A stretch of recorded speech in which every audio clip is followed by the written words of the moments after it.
పిత పుత్ర పవిత్రాత్మ నామమున ఆమేన్. ఈరోజు దేవుని వాగ్దానము, మనము జీవించినను ప్రభు కొరకే జీవించుచున్నాము, మరణించినను ప్రభు కొరకై మరణించుచున్నాము. కనుక జీవించినను మరణించినను మనము ప్రభువునకు చెందిన వారమే. రోమీలకు రాసిన లేఖ 14వ అధ్యాయం 8వ వచనం.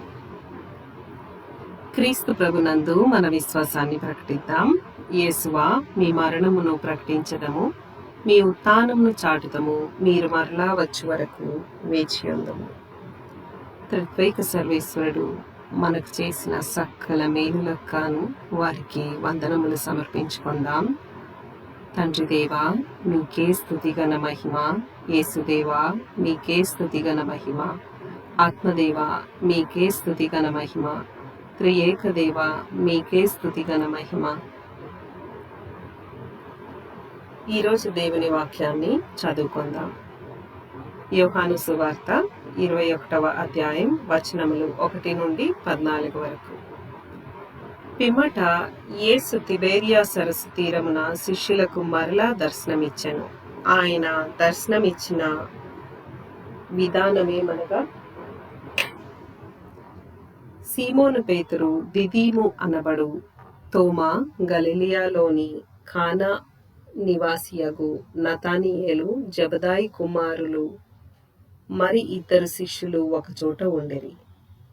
సీమోను పేతురు వారితో, నేను చేపలు పట్టబోచున్నాను అని పలకగా, వారు, మేమును మీ వెంట వచ్చదము అనిరి. వారు బయలుదేరి పడవ ఎక్కిరి. కాని ఆ రాత్రి అంతయు వారికి ఏమీయూ దొరకలేదు. ప్రాతకాలమున యేసు సరస్సు తీరమున నిల్చుండి ఉండెను. కాని శిష్యులు ఆయనను గుర్తింపలేకపోయిరి. యేసు వారిని, బిడ్డలారా, మీ యొద్ద తినుటకేమైనా ఉన్నదా అని అడుగగా, లేదు అని వారు బదులు పలికిరి. అప్పుడు ఆయన వారితో, పడవకు కుడివైపున వలవేయుడు, చేపలు దొరుకును అని చెప్పెను. వారు అట్లే వలవేసిరి. చేపలు ఎక్కువగా పడుటచే వారు వలను లాగలేకపోయిరి. అప్పుడు యేసు ప్రేమించిన శిష్యుడు పేతురుతో, ఈయన ప్రభువు సుమి అనెను.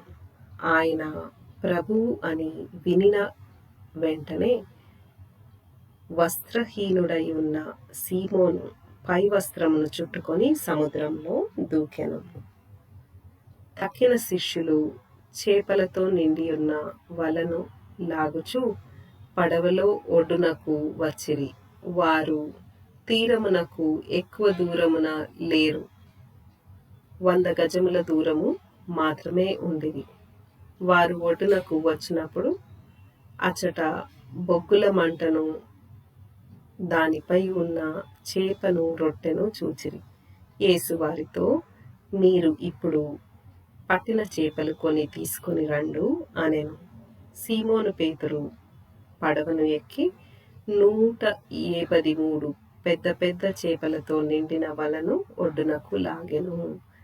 అన్ని చేపలు ఉన్నను ఆ వల పిగులలేదు.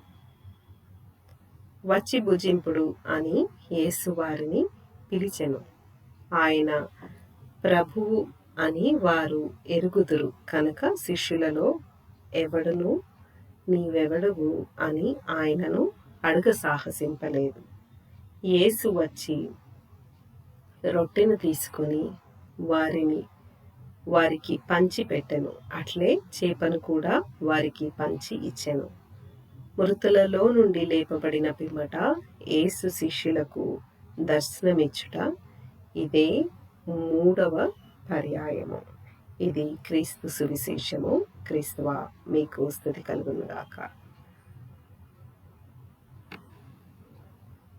ఈరోజు సువిశేషాన్ని ధ్యానిద్దాం. మనం సువిశేషాన్ని గమనించినట్లయితే, ఈరోజు శిష్యులు క్రీస్తు ప్రభు చనిపోయాక ఏం చేయాలో దిక్కు తోచని స్థితిలో ఉన్నప్పుడు సీమోను పేతురు అంటూ ఉన్నాడు, నేను చేపలు పట్టడానికి పోతున్నాను, మీరు వస్తారా అంటే అందరు కలిసి చేపలు పట్టడానికి వెళ్తారు. వెళ్ళినప్పుడు ప్రాతకాలం వరకు రాత్రి నుండి అంతా చేపలు పట్టడానికి ప్రయత్నిస్తాడు, కానీ ఫలితం ఏముండదు, ఒక చేప కూడా దొరకదు. అప్పుడు క్రీస్తు ప్రభు ఒడ్డున నిల్చొని, బిడ్డలారా మీ దగ్గర తినటానికి ఏమైనా ఉన్నదా అని అడుగుతారు.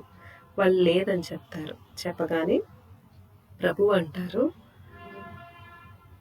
పడవకు కుడివైపు వల వేయుడు అని చెప్పగానే వాళ్ళు అది ఆలించి దానికి కట్టుబడి వల కుడివైపు వేయగానే విస్తారమైన చేపలు 153 పెద్ద చేపలు వాళ్ళకి దొరుకుతాయి. అప్పుడు వాళ్ళు వెంటనే 7వ వచనంలో వాళ్ళు గుర్తిస్తారు ఆయన క్రీస్తు ప్రభు అని. యోహాన్ చెప్తాడు పేతురుతో, ఆయన మన ప్రభు గదు అని. వెంటనే సీమోన్ పేతురు, అక్కడ ఉన్న శిష్యులంతా ఆయన ప్రభు అని అర్థం చేసుకుంటారు. అప్పుడు క్రీస్తు ప్రభు వాళ్ళతో పాటు మార్నింగ్ బ్రేక్ఫాస్ట్ చేస్తారన్నమాట. ఎంత గొప్ప తరుణం కదా! ఉత్థానమైన క్రీస్తుతో శిష్యులు వారిని దర్శించి వారితో బ్రేక్ఫాస్ట్ చేయటం అనేది. మరి ఆయన మనతో కూడా చెప్తూ ఉన్నాడు, నన్ను ఆహ్వానించండి, నన్ను స్వీకరించండి, నన్ను విశ్వసించండి, నేను మీతో కూడా విందు చేస్తాను అని కీర్తనల గ్రంథంలో చెప్పబడుతుంది.